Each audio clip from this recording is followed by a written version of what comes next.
Patuloy na hinahamon ng ating bansa ng kahirapan at ng mga iba't ibang problema ang bunga nito.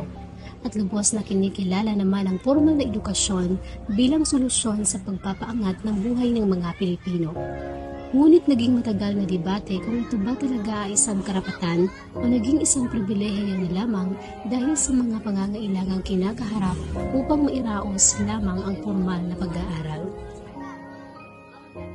Isang pamilya ang aming nakilala na patuloy na sumusuong sa mga hamon ng eskwela kasabay ng mga dagok sa kanilang pamumuhay upang makamit ang inaasam na tagumpay.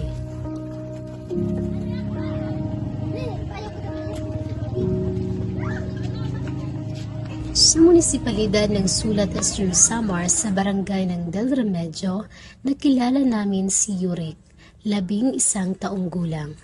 Tanghali at tirik ang araw nang abutan namin sila ng kanyang ate at kaklase na si Sabrina, 12 taong gulang, na sinusundo ng kanilang ina na si Abigail sa Del Remedio Elementary School. Sama-sama nilang tinahak ang daan pauwi patungo sa kanilang tahanan sa gilid ng tulay.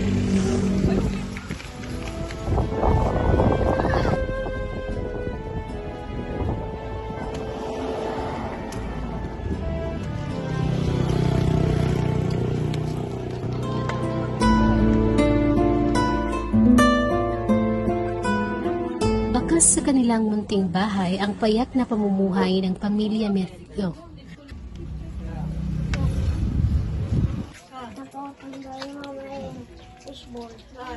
Kanilang pinagsaluhan ng simpleng tanghalian bago muling bumalik ang magkapatid na Yurik at Sabrina sa eskwelahan.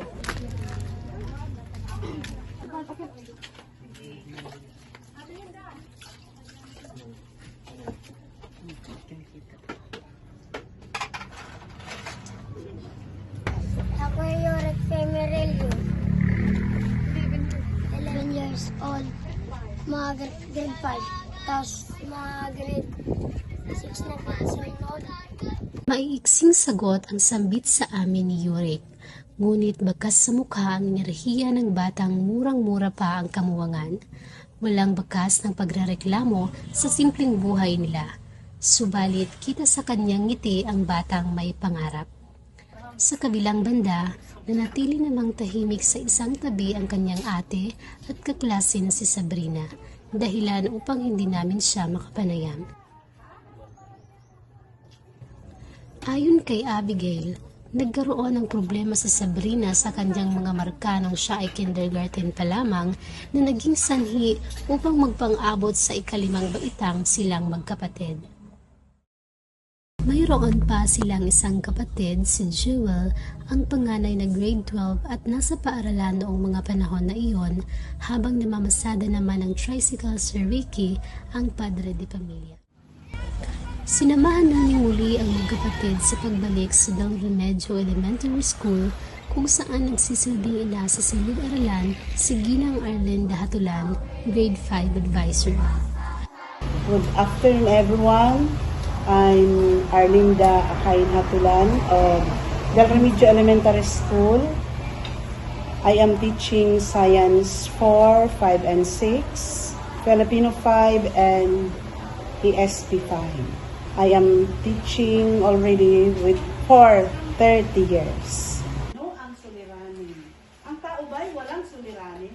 Ayon kay Ma'am Arlinda, maraming pagbabago na ang kanyang nasaksihan sa tagal niya sa serbisyo upang mapadali ang pag-aaral at mailapit pa ito sa mga estudyanteng katulad sa sitwasyon ni Yurik at Sabrina. For my way of teaching in science, usually I am adapting with the help of videos or ICT, and I am adapting also the group activity. Ayon sa isang case study na isinagawa ng UNESCO Global Education Monitoring Report Team noong 2023, mayroong positibong epekto sa kalidad ng edukasyon at partisipasyon ng mga mag-aaral ang paggamit ng makabagong teknolohiya sa mga paaralan o EdTech. Ngunit sinasabi rin na malayo pa ang lalakbayin ng Pilipinas upang tuluyang makamit ang modernong setup sa mga klase. Kita ito sa pagiging aktibo ni Yurick sa klase. Samantalang nananatili pa rin tahimik, ngunit mariing nakikinig ang kanyang kapatid na si Sabrina.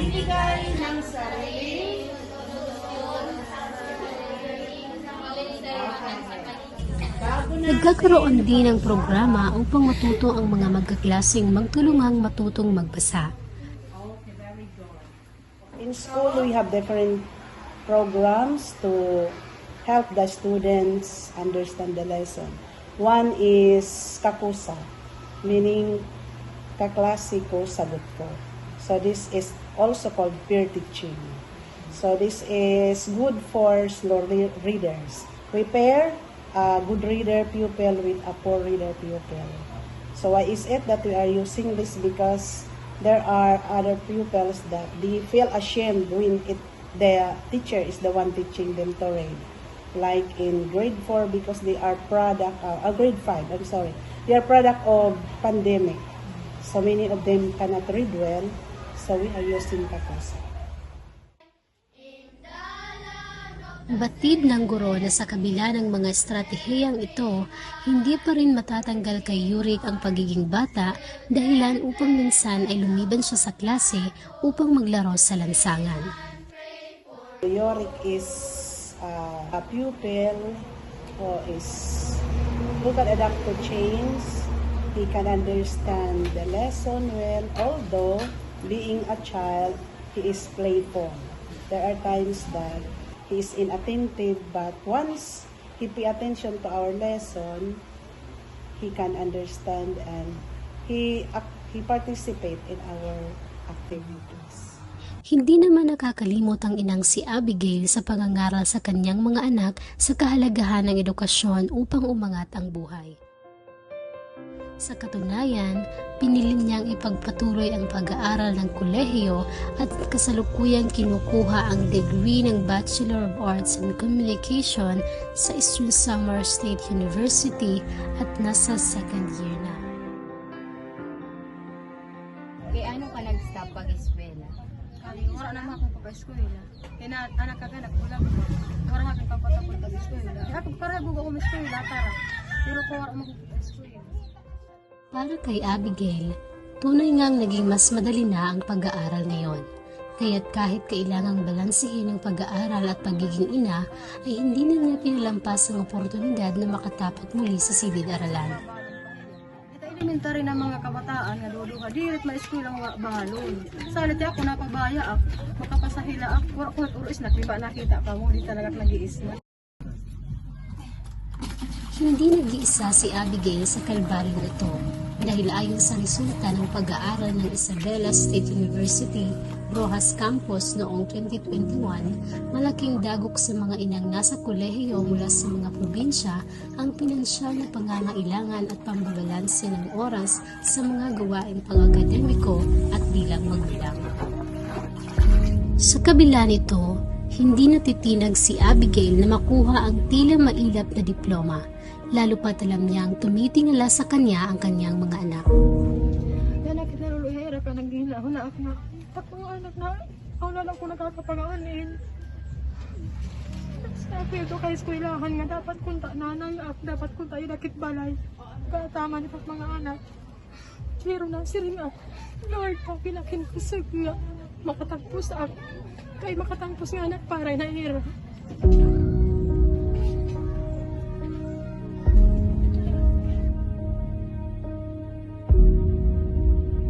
Hindi naman nakatakas sa mapagmasid na mga mata ni Yurick ang hirap na dinaranas ng kanyang ina na kalakip naman ang pagpupursige ni Abigail upang makapagtapos. Baya or makuan lang, okay lang. Danay. Danayan. No, Korean. Ano matim na kukuan din kinukuha? Ano matim na huna-huna at pag nakikita ni mga kinukuran din nanay. Sad. Ngunit walang bahid ng pagsisisi na ipinakita si Abigail, bagkos lalo pa siyang magpupursige dahil para sa kanya, tulad ng maraming ina, ang formal na edukasyon na ang makapag-aangat sa kanila sa kahirapan. Edukasyon importante. That is one of the things that you can be proud of. Ngandi tayo makakawat itim edukasyon bisa pa itim diploma di mawaog itim kinaadman na adait ngan ngadi tim kalagas basta edukado ka nga tao. Gi importante itim edukasyon kay maikukuan pa itim mga anak, itim mga apo, itim kinaadman may papamana pa itim haira. Magiging ano to yung pamilya ng imong eskwela. Pagiging mayaman.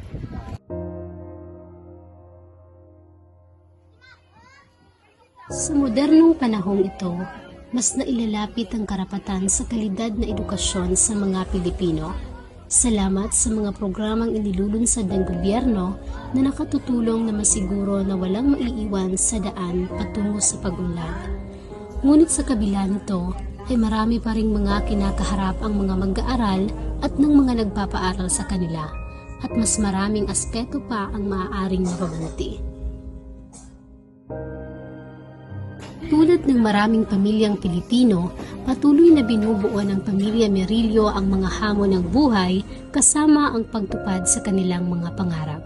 Nagsisilbing tanglaw ng mag-iinang mag-aaral ang isa't isa sa mahaba at mahirap na landas na kanilang tinatahak. Hindi man kasiguraduhan ang diploma sa magandang kinabukasan, isa ang patuloy na nananatiling totoo, na ang kalidad na edukasyon ay ating karapatan na dapat matamasa ng lahat, anuman ang edad at katayuan sa lipunan, dahil ito ay susi na magbubukas ng mas malalaking oportunidad tungo sa kaunlaran.